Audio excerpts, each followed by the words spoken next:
Leitura do livro Aveluz, João Nunes Maia, pelo Espírito Shaolin. Viver. Simão Zelote era, para assim dizer a verdade, um homem político que pertencia a um partido nacionalista fundado por Judas, o Galileu, na Galileia. Destarte, os seus sentimentos se aproximavam mais de um interesse coletivo, sem que o seu fosse notado. Via o sofrimento dos galileus, mormente no peso exorbitante dos impostos, cujo exagero gerava revolta nos corações sensíveis, predispostos à defesa.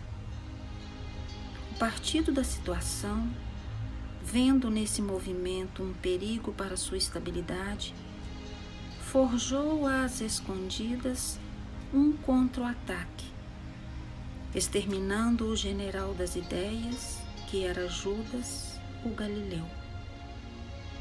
Morrendo este, as linhas de conduta ou as intenções já delimitadas tomaram caminhos diferentes, chegando a ponto de a subversão ser o foco no seio dessa gente.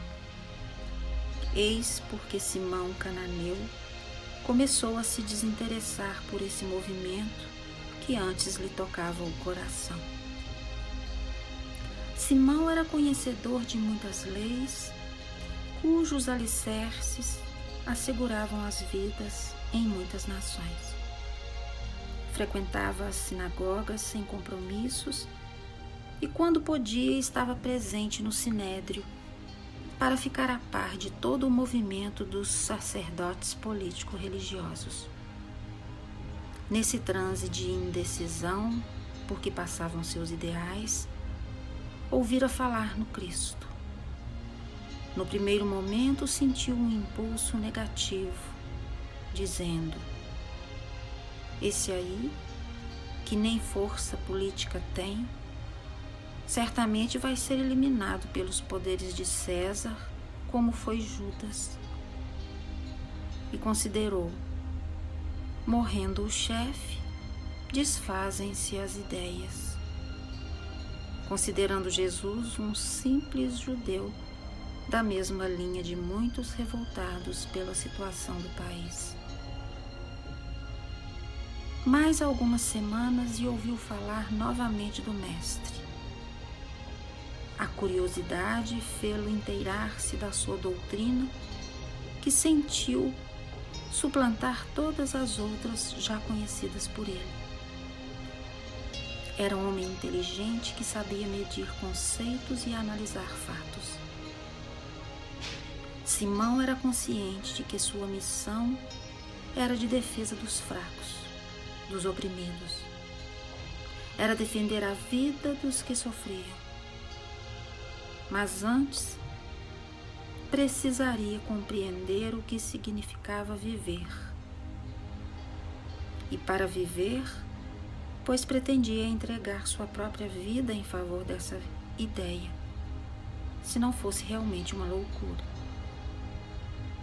Chegaram novamente notícias de grandes feitos do Nazareno, que muitos já chamavam de mestre, e um simples curtidor de couros o encaminhou para o maior encontro da história de sua vida. Ele se integrou no maior partido que jamais conhecera, por se apoiar em conceitos universais e se basear em ideias que favoreciam a liberdade de todas as criaturas, mostrando direitos e, na mesma sequência, deveres de uns para com os outros. O cananita fazia falta no colégio apostolar. Tinha qualidades que eram úteis ao mestre em alguém da sua confiança, no sentido de fazer chegar o Evangelho a lugares em que somente a coragem e a astúcia educada o poderiam levar, sem o desrespeito às próprias leis. Antes de conhecer Jesus, a meditação lhe fazia mal, por enxergar em tudo destruição, ataque dos fortes vencendo os fracos.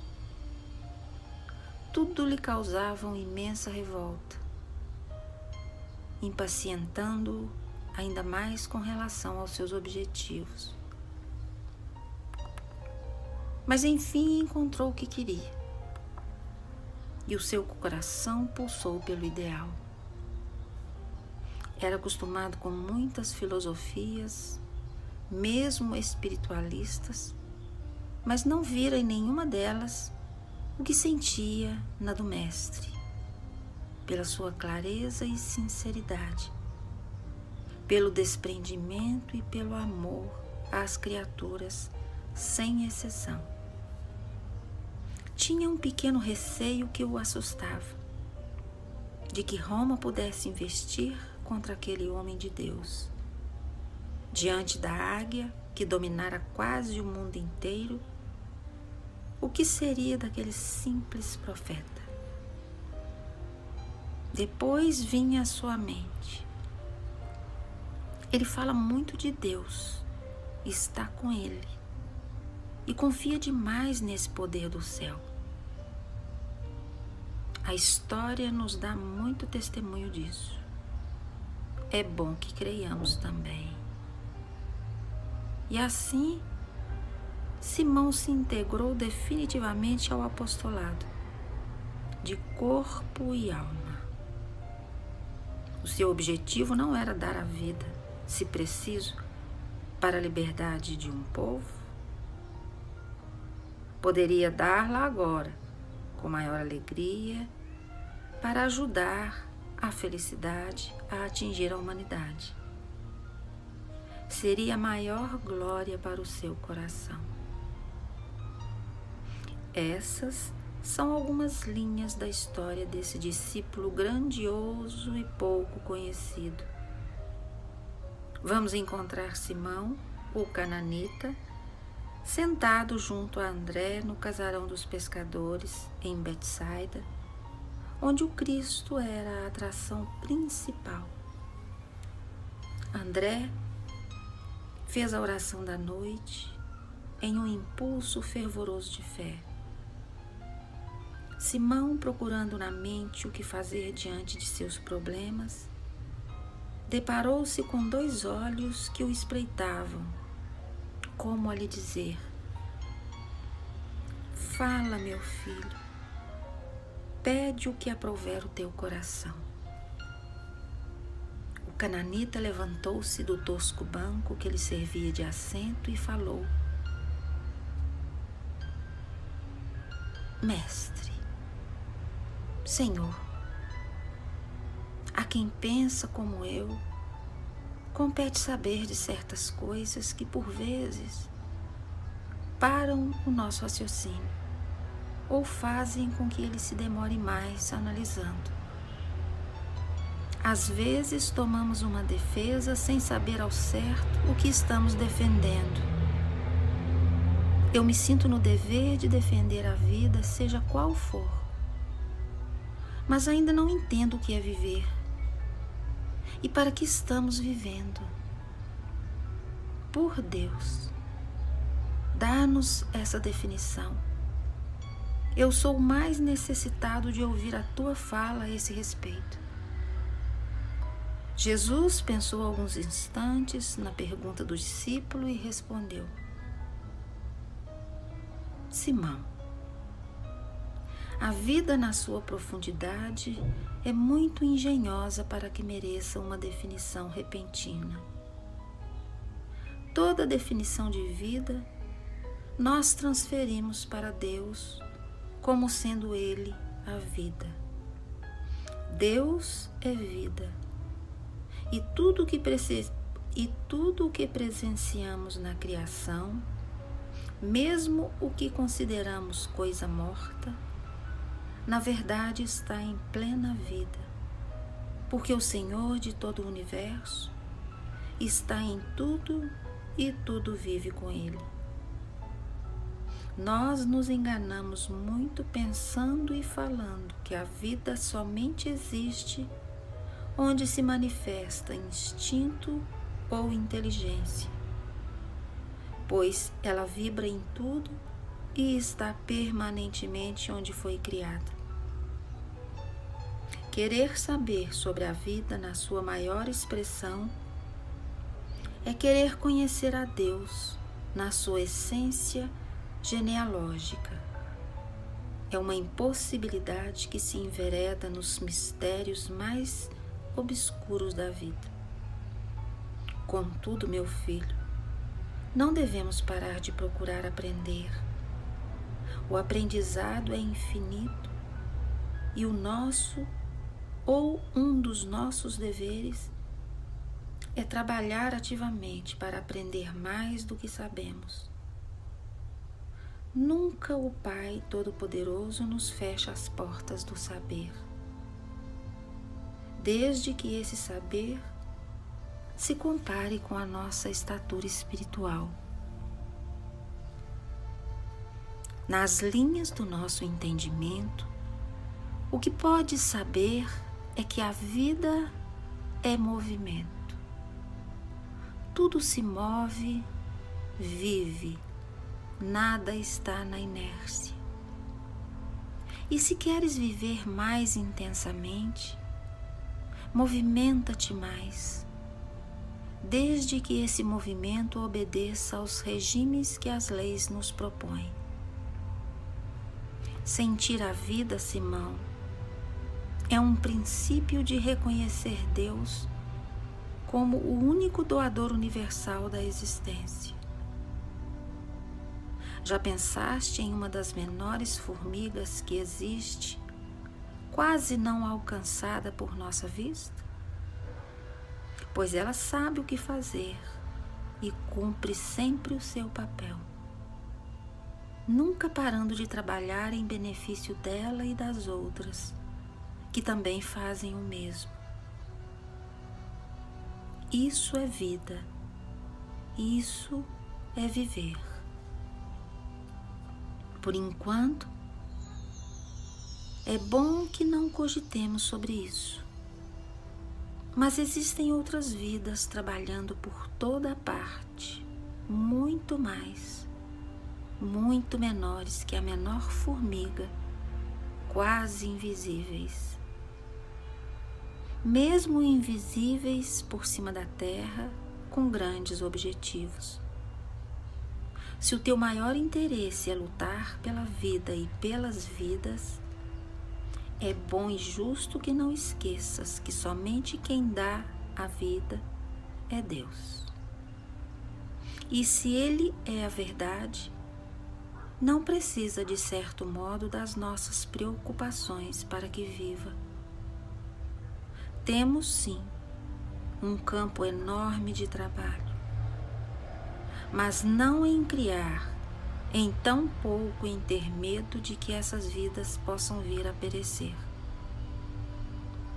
Foi para isso e para outras coisas similares que descia à terra, trazendo meios mais fáceis de refletir a verdade para todos vós, de modo que compreendais os vossos deveres mais de perto, para que possais ajudar sem sofrer, consolar sem perturbar, amar sem paixão. Para mostrar o que poderemos fazer, notemos uma simples sementinha de mostarda, quase invisível aos nossos olhos e de difícil apalpação. Verdadeiramente vos digo que nem juntando todos os sábios do mundo poderiam fazê-la com a vida que tem. Onde buscaríamos o material para fabricá-la? E mesmo desse tamanho, ela cresce na terra e se multiplica à vista dos céus e das estrelas. Esse segredo está nas mãos do Criador.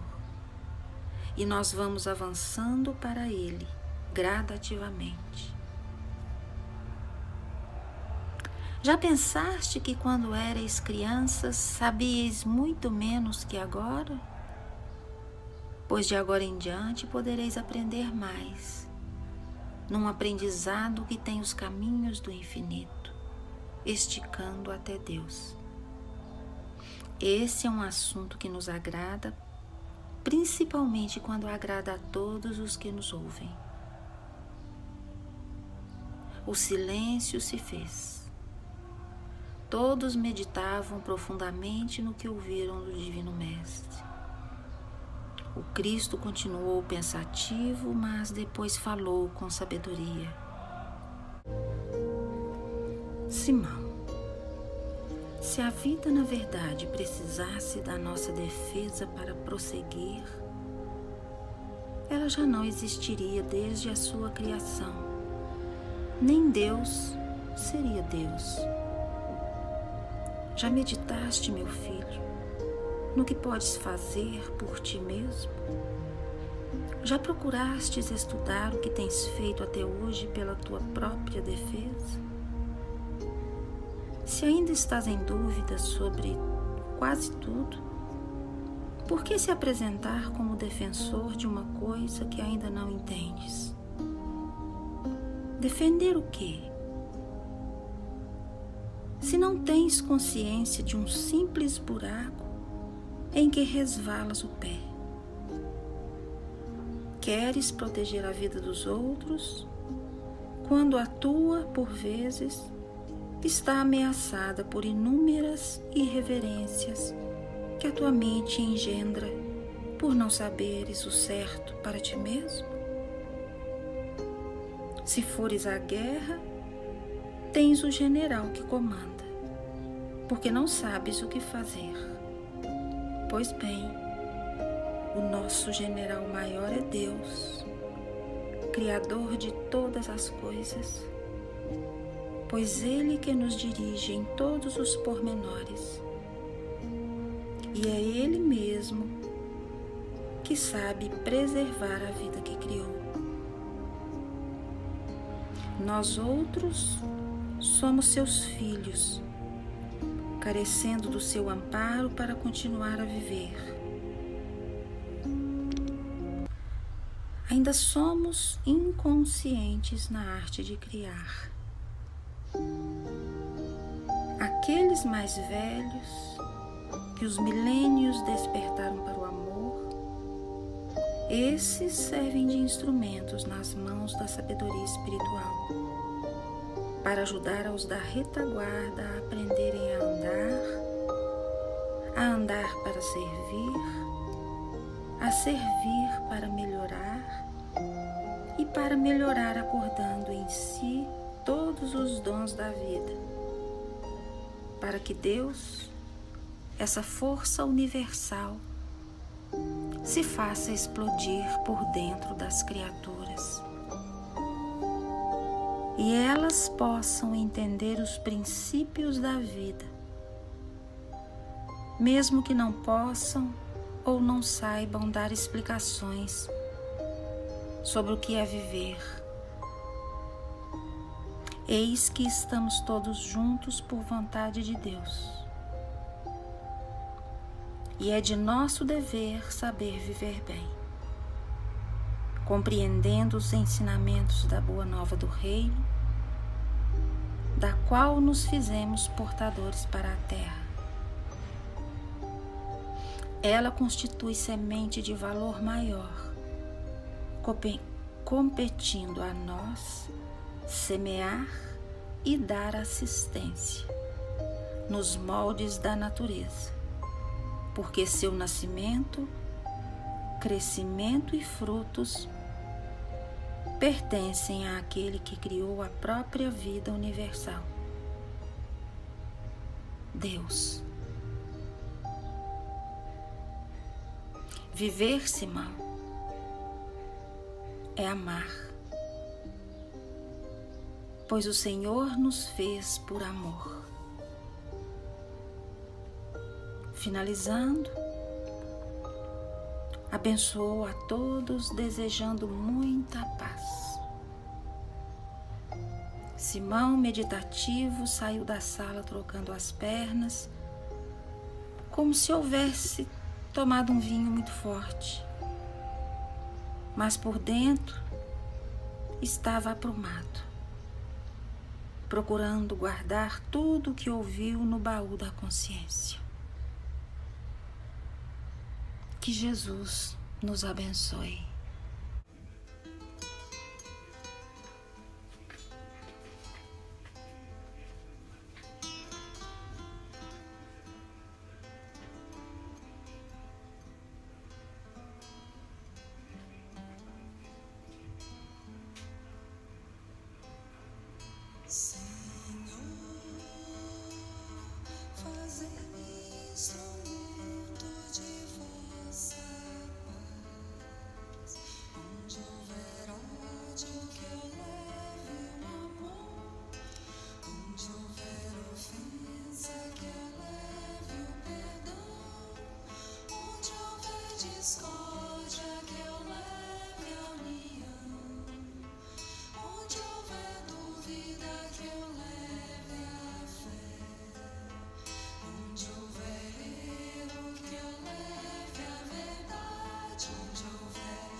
de uma imensa vida que generosa reluz em